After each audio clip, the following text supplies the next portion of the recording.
नमस्कार, स्वागत है आपका सीएनबीसी आवाज पर। आप देख रहे हैं खिलाड़ी नंबर 1। सोमवार है तो हफ्ते की शुरुआत हम 3 नए चेहरों के साथ करेंगे और हमारा साथ इस हफ्ते दे रहे हैं रुचित जैन, मानस जायसवाल और साथ ही साथ कुणाल रामबिया। कुणाल रामबिया के लिए पहली बार है कि वो इस गेम शो का हिस्सा बनेंगे, तो वेलकम टू द शो आप तीनों को ही। मार्केट पर एक फटाफट व्यू ले लेते हैं, फिर आपसे पता करेंगे कि इस तरह के मूड माहौल में आज की स्ट्रैटेजी क्या रहे और ट्रेडर्स की क्या अप्रोच रहनी चाहिए for the rest of the day.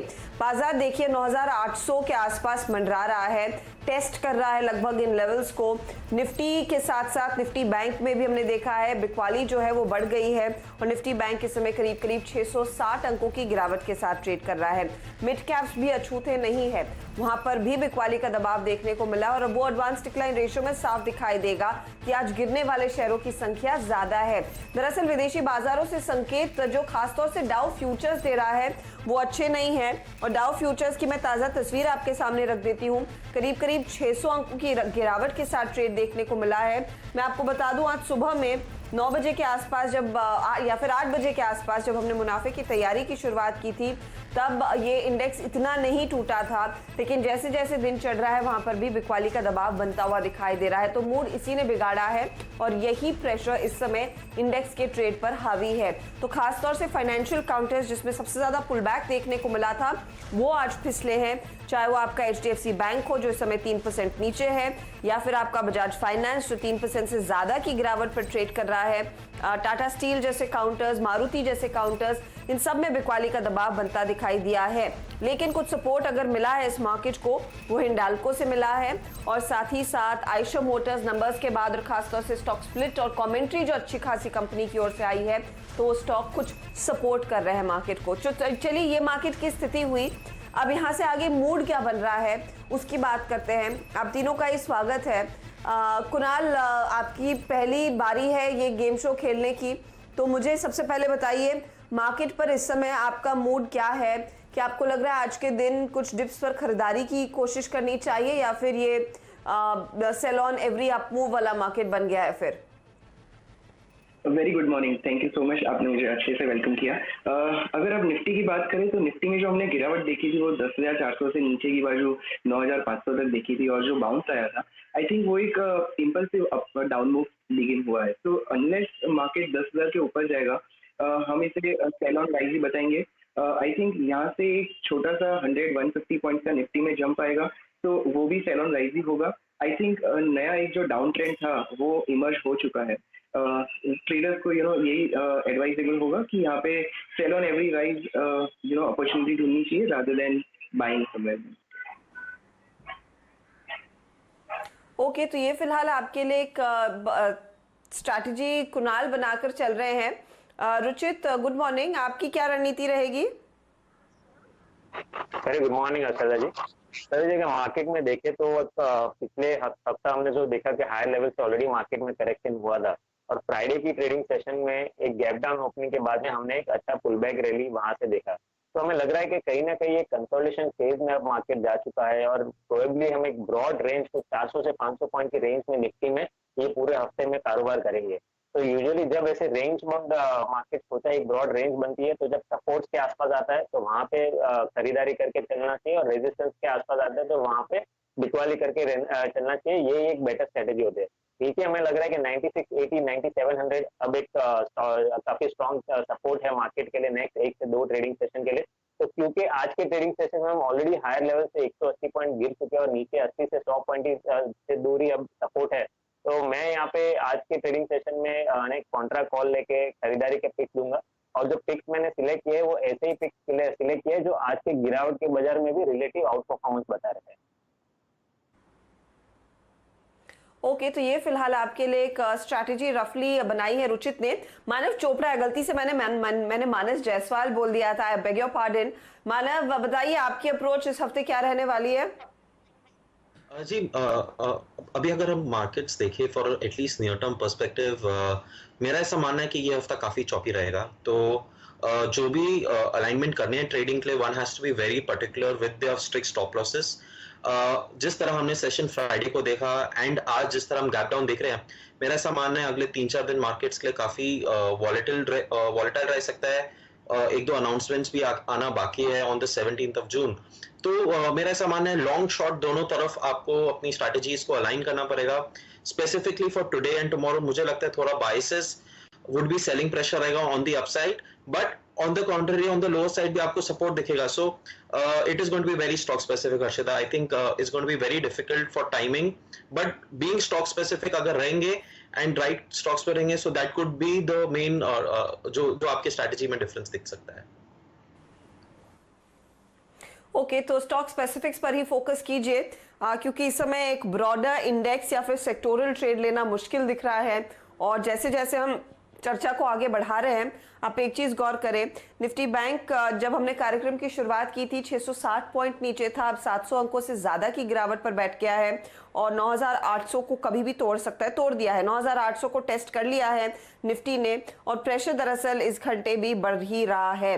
तो ऐसा नहीं है कि मार्केट ने कुछ नया पकड़ा है। ग्लोबल मार्केट्स में इस समय एक बड़ा फियर है कि जैसे जैसे सभी इकोनॉमीज रीओपन हो रही हैं, लोग ज्यादा घरों से बाहर निकल रहे हैं, ज्यादा आपस में मिलजुल रहे हैं और शायद सोशल डिस्टेंसिंग की एहतियात को नहीं बरत रहे हैं, तो सेकेंड वेव ऑफ कोविड बढ़ती दिखाई दे रही है और वो इनफैक्ट एक बड़ा फियर फैक्टर ग्लोबल मार्केट्स में है। और अमेरिका में इसकी काफी चर्चा हो रही थी और भारत में हम लगातार देख रहे हैं आंकड़े बढ़ रहे हैं। तो वो इनफैक्ट कोविड का कहर एक बार फिर आप कह सकते हैं सेंटिमेंट को बिगाड़ रहा है। कुछ और अपडेट आता है तो उस पर में हमारी नजरें जाएंगी, लेकिन चलिए अब देखते हैं हमारे जानकार किन स्टॉक्स के जरिए इस हफ्ते ट्रेड करना बेहतर समझेंगे। तो मानव, आपने कहा स्टॉक स्पेसिफिक्स पर ध्यान दीजिएगा, आपका पहला ट्रेड आज के लिए क्या रहेगा? जी, जो मेरा पहला स्टॉक है वो रहेगा सेल रहेगा कोल इंडिया पे। अगर हम देखें भी तो जिस तरह वीकली चार्ट्स में कोल इंडिया ने एक बेयरिश एंगल्फिंग बनाया है near it's important resistance and पिछले हफ्ते के लोज को भी ब्रीच किया है। एंड अगर हम देखें तो रिसेंटली जिस तरह का गैप डाउन पैटर्न बना था उसको भी फिल नहीं कर पाया है, मोमेंटम काफी खराब है। तो उसके चलते मुझे लगता है सेल ऑन राइस के लिए कोल इंडिया एक एप्ट स्टॉक रहेगा। एंड अगर हम इसके ओवरऑल स्ट्रक्चर्स भी देखें काफी वीक है, स्टॉक एक अंडर परफॉर्मर रहा है रिसेंटली, तो इसको सेल करने की सलाह रहेगी। इसका जो स्टॉप लॉस रहेगा 136 का है, लोअर साइड टारगेट रहेगा 125 का। 125 का टारगेट दे रहे हैं और 136 का आपने स्टॉप लॉस लगाना है। ये फिलहाल आपके लिए राय आ रही है कोल इंडिया पर। स्टॉक देखिए 172 के आसपास कर रहा है कारोबार और यहाँ पर भी आज के सत्र में दरअसल दबाव ही बनता दिखाई दे रहा है, करीब 171 पर है, माफ कीजिएगा, ये करंट प्राइस गलत आ रही है, इसको रिफ्रेश कीजिएगा डायरेक्टर साहब। 131 पर दरअसल ये स्टॉक ट्रेड कर रहा है, 171 पर नहीं। तो इस प्लेट को हम रिफ्रेश करेंगे, सीएमपी इसका गलत नोट हो रहा है, 131 पर है, इसीलिए 136 का आप स्टॉप लॉस रखेंगे और 125 का टारगेट रहेगा। इस प्लेट पर वो ठीक से दिख नहीं रहा है। चलिए अब कुणाल से पूछते हैं उनका पहला ट्रेड क्या रहेगा। कुणाल बताइए पहला ट्रेड क्या है? एज ऑफ नाउ जो मार्केट में थोड़ा नेगेटिव मोमेंटम लग रहा है, तो मैं वही डायरेक्शन में एक ट्रेड ले रहा हूँ। पहला वो है डीएलएफ का। आप मार्च से देखोगे तो जो मैसिव फॉल आया था, एवरी टाइम 150 उसका एक स्ट्रॉन्ग रेजिस्टेंस था। एंटायर जून में स्टॉक 150 के ऊपर जाने की कोशिश कर रहा था बट नहीं सस्टेन कर पा रहा था और आज वो मोमेंटम लूज हो रहा दिख रहा है। तो यहाँ पे एक सेल इनिशिएट करने की सलाह होगी। 152 का करंट मार्केट प्राइस जब होगा, that's the best level to short. 155 का स्टॉप लॉस रखेंगे और नीचे की बाजू टारगेट 140 का एक्सपेक्ट करेंगे।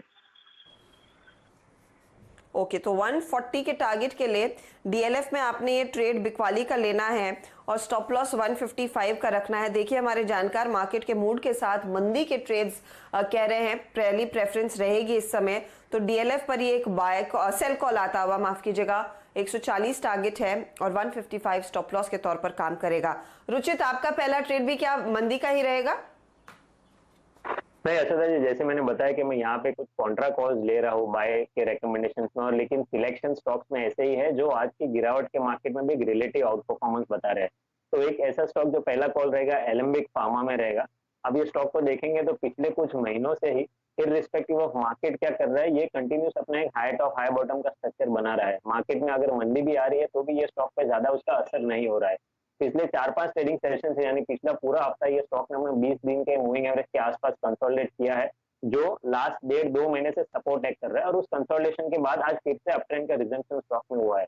प्राइस अप मूव्स में वॉल्यूम्स अच्छे रह रहे हैं, और जब भी प्राइस में थोड़ा सा करेक्शन आ रहा है तो वॉल्यूम्स इतने ज्यादा नहीं है, जो I think medium to long term के लिए भी एक हेल्दी ट्रेंड का साइन है।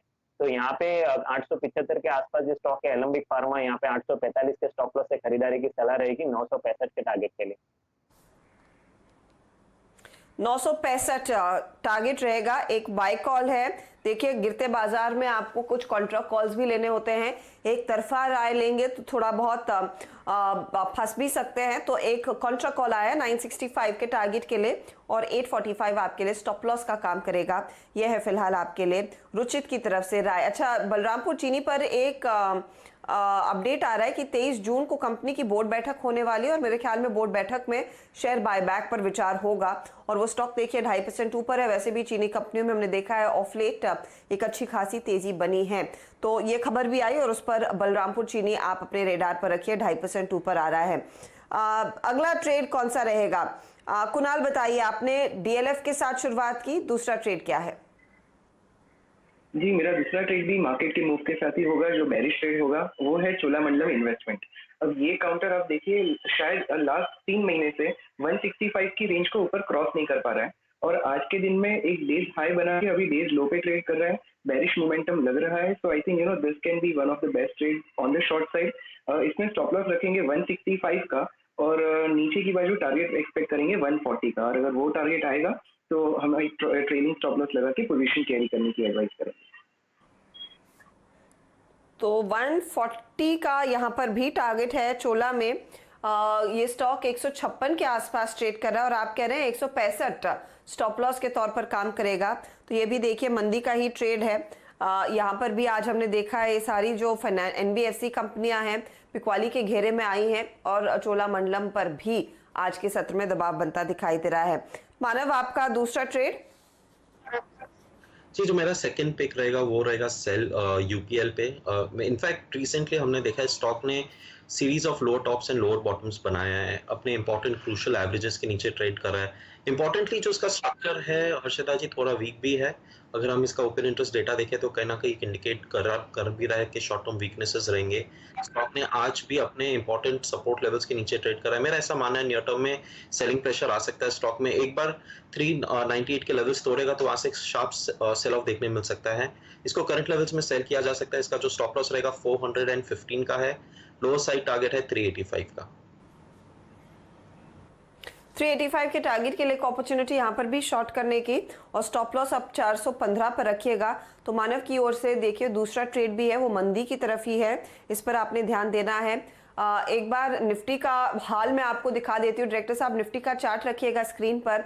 9781 तक के लेवल्स आ चुके हैं, तो प्रेशर जो है वो लगातार बढ़ता हुआ अब 200 पॉइंट नीचे निफ्टी इस समय आ चुका है और साथ ही साथ मिड कैप इंडेक्स 750 अंकों की गिरावट पर ट्रेड कर रहा है। तो ये देखिए मार्केट प्रेशर में है। विदेशी बाजारों में जो हाल हुआ है उसी के चलते यहाँ पर बिकवाली दरअसल बढ़ती हुई दिखाई दे रही है। डेज लो पर इस समय निफ्टी ट्रेड कर रहा है लगभग 200 पॉइंट नीचे। रुचित, कॉन्ट्रा कॉल लेंगे एक और या फिर एक मंदी का ट्रेड, क्योंकि मूड तेजी से बिगड़ रहा है? आई थिंक नहीं, फिर भी मैं यहाँ पे एक अगेन सेम ऐसे ही स्टॉक है जो रिलेटिव आउट परफॉर्मेंस बता रहा है। फर्टिलाइजर स्पेस अब देखिए ज्यादा वॉल्यूम्स अट्रैक्ट कर रहा है। उसमें एक तो लो प्राइस का स्टॉक है एनएफएल नेशनल फर्टिलाइजर, जो आज देखिए गिरते हुए मार्केट में भी स्टॉक में अच्छे वॉल्यूम्स के साथ बढ़ोतरी हो रही है। तो यूजुअली जब ऐसे गिरते हुए मार्केट में भी ऐसे आउट परफॉर्मेंस दिखता है तो आई थिंक वहां पे एक अच्छे साइंस रहते हैं कि वहां पे ट्रेडर्स की खरीदारी हो रही है। तो 29 के आसपास अभी ट्रेड कर रहा है एनएफएल। तो एनएफएल में मैं शॉर्ट टर्म के पर्सपेक्टिव से ही है, ये इसी हफ्ते के पर्सपेक्टिव से यहाँ पे खरीदारी की सलाह दूंगा। 27.35 का स्टॉप लॉस रखे 33 रुपए के टारगेट के लिए। 33 के टारगेट हैं और 27.35 स्टॉप लॉस है। तो आप कह रहे हैं ये इस हफ्ते के लिए एक अच्छा ट्रेड साबित होता हुआ दिखाई देगा। टाइम देना चाहिए इस पर्टिकुलर ट्रेड को। और ज्यादातर कॉल्स जो आए मेरे ख्याल में मेरे जानकार कह रहे हैं कि इस हफ्ते के लिए यहाँ पर एक पोजिशनल ट्रेड बनता दिखाई दे रहा है। तो देखिए 6 स्टॉक सामने हैं, 2 बाई साइड और बाकी 4 जो है वो सेल साइड की पोजीशंस है हमारे जानकारों की तरफ से। एक और स्टॉक स्क्रीन पर लेकर आते हैं जहां पर इस घंटे ज्यादा प्रेशर बढ़ने लगा है और उस पर एक टेक चेक लेंगे, फिर ब्रेक की तरफ बढ़ेंगे, क्योंकि जिस तरह से निफ्टी की हालत हुई है मूड तेजी से फिसलता हुआ। अच्छा, हिंडाल्को और आयशर मोटर्स का मैंने बयान किया था कि वो पॉजिटिव साइड पर हैं, लेकिन वो स्टॉक्स भी गए। हिंडाल्को तो 2.5% टूट चुका है और टाटा स्टील इस समय अब बिकवाली इसमें बढ़ती हुई दिखाई दे रही है और आयशर मोटर भी डेज हाई से यहाँ पर अब बिकवाली आना शुरू हो गई है। स्टॉक आ चुका है 16,657 के लेवल्स पर और इस समय आप देखिएगा डे हाई 17,351 का था, तो ये भी काफी कूल ऑफ कर रहा है। हिंडाल्को में जो स्थिति अब अग्रेसिव पोजीशंस अनवाइंड हो रही हैं, मानव उसे कैसे देखेंगे? कि आपको लग रहा है सुबह का लॉन्ग काट लेना चाहिए? जी, अगर हम देखें भी तो रिसेंटली स्टॉक ने 100 के ऑड लेवल से जिस तरह एक मोमेंटम रैली देखिए टुवर्ड्स 145 इंडिकेटर्स तो डेफिनेटली ओवरबॉट कंडीशंस में आ चुके हैं।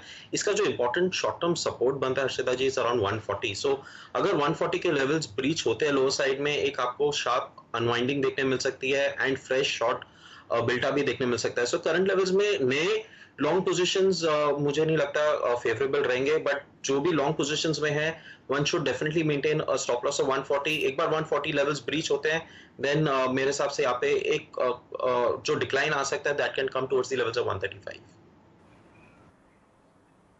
ओके, तो ये फिलहाल आपके लिए हिंडाल्को के लेवल्स हैं। 135 तक के लेवल्स देखने को मिल सकते हैं स्टॉक में। इसमें भी ऊपरी लेवल से अच्छी खासी बिकवाली देखिए। इसी 10 मिनट के दरमियान करीब स्टॉक 2% टूटा है ऊपरी लेवल से। चलिए, वक्त हो रहा है एक छोटे से ब्रेक का। ब्रेक के बाद मानव, रुचित और कुणाल अपना एक और स्टॉक जोड़ के देंगे और फिर इनके पोर्टफोलियो पर पूरी नजरें होंगी। आप बने रहिएगा CNBC आवाज के साथ।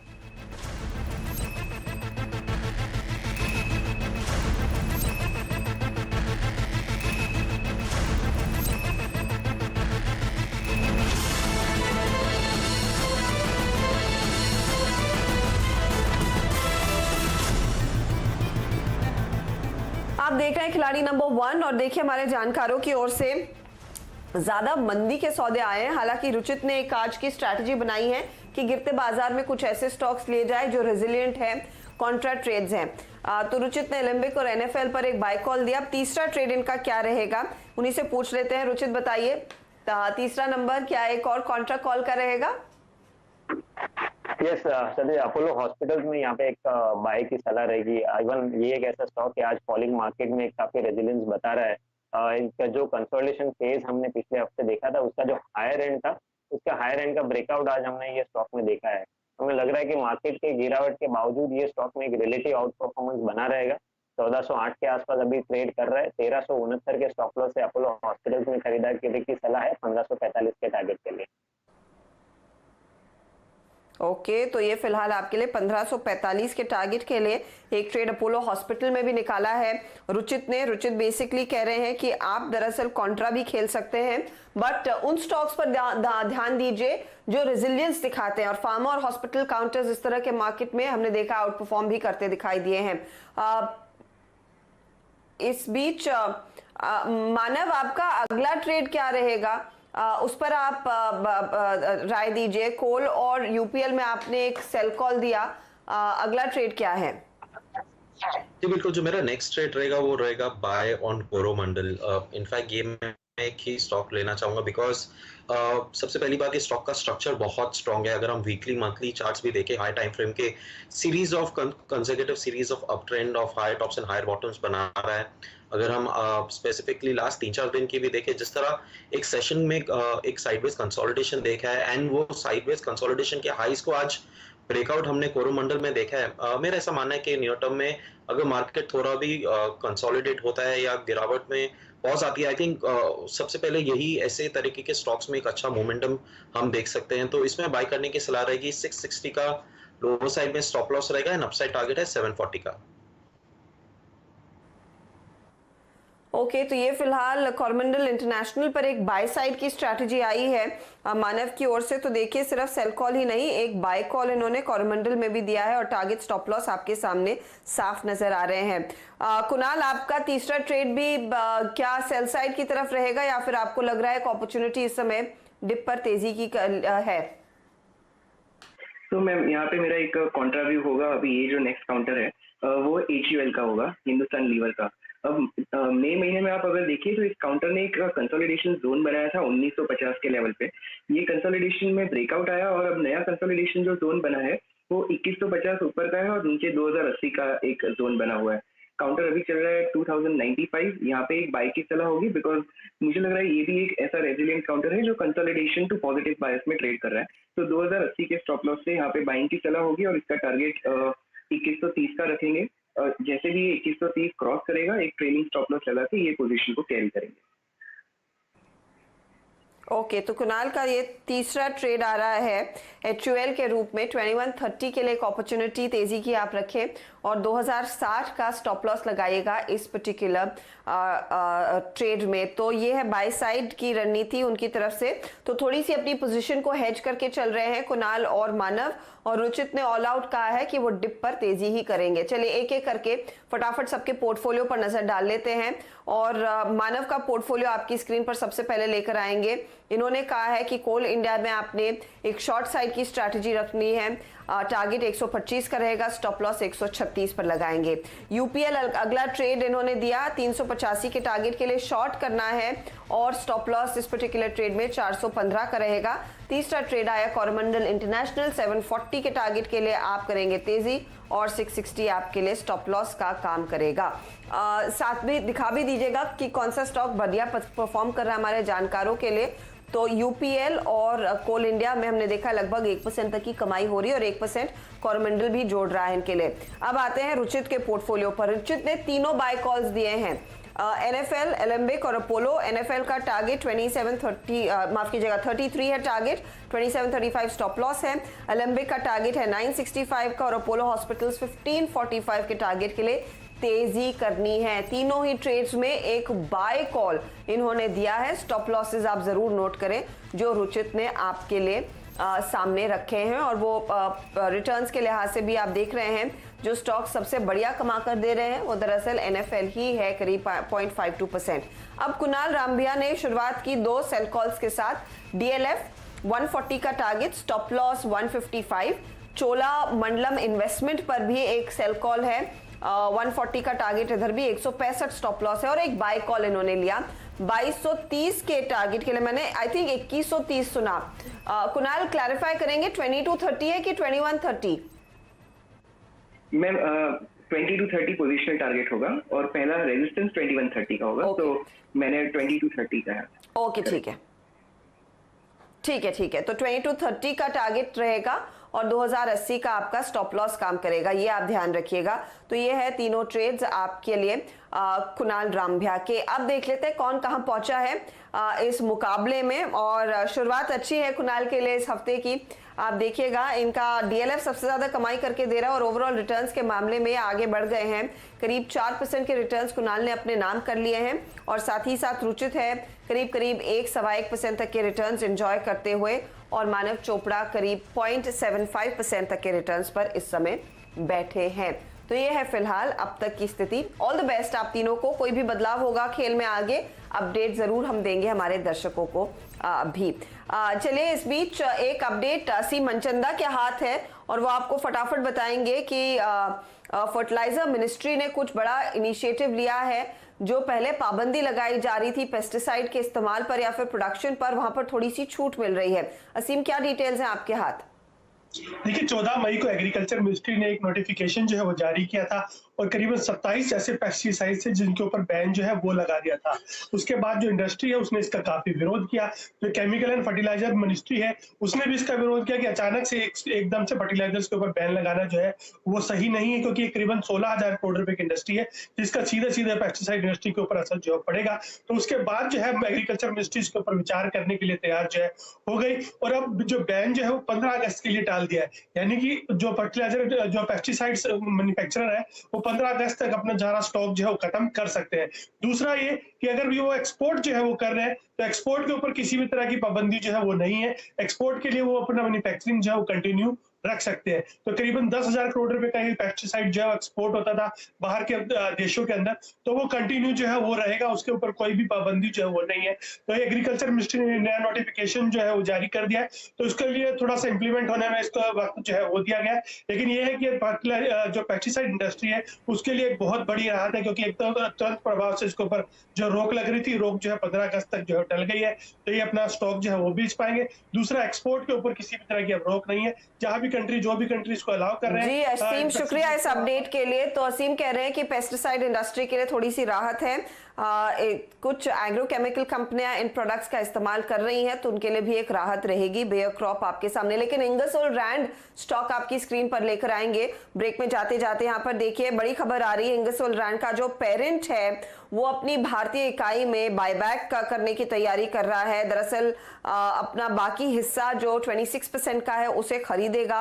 सबसे पहले खबर आप सीएनबीसी आवाज पर ही देख रहे हैं, तो वो स्टॉक भी स्क्रीन पर रखिएगा। डायरेक्टर साहब, डीलिस्टिंग की तैयारी टाइप्स होती हुई दिखाई दे रही है, तो ये आज की बड़ी खबर होगी। इस पर आगे यतिन भी आपको डिटेल देंगे कि कितने स्टॉक खरीदे जाएंगे और रफली किस प्राइस पर ये प्रक्रिया शुरू होती हुई दिखाई देगी। स्टॉक आपके सामने 637 रुपए 60 पैसे के आसपास कर रहा है कारोबार, 0.5% ऊपर है इस समय। सीएनबीसी आवाज के हाथों आपको सबसे पहले खबर मिल रही है कि इंगोसोल रैंड का जो पेरेंट है वो अपनी भारतीय इकाई से के बाकी जो करीब 82 लाख शेयर हैं उसके लिए एक ओपन ऑफर लेकर आएगा। तो ये है फिलहाल आपके लिए एक अपडेट, आगे इस पर डिटेल में चर्चा होगी। याद रखिएगा प्रोमोटर्स के हाथ 74% हिस्सा ऑलरेडी है, बाकी 26% के लिए ये ऑफर आएगा। तो ये है खबर इंगोसोल रैंड की तरफ से। चलिए लेंगे एक ब्रेक, ब्रेक के बाद पूरा फोकस रहेगा कमोडिटी मार्केट के एक्शन पर। आप बने रहिए सीएनबीसी आवाज के साथ। नमस्कार।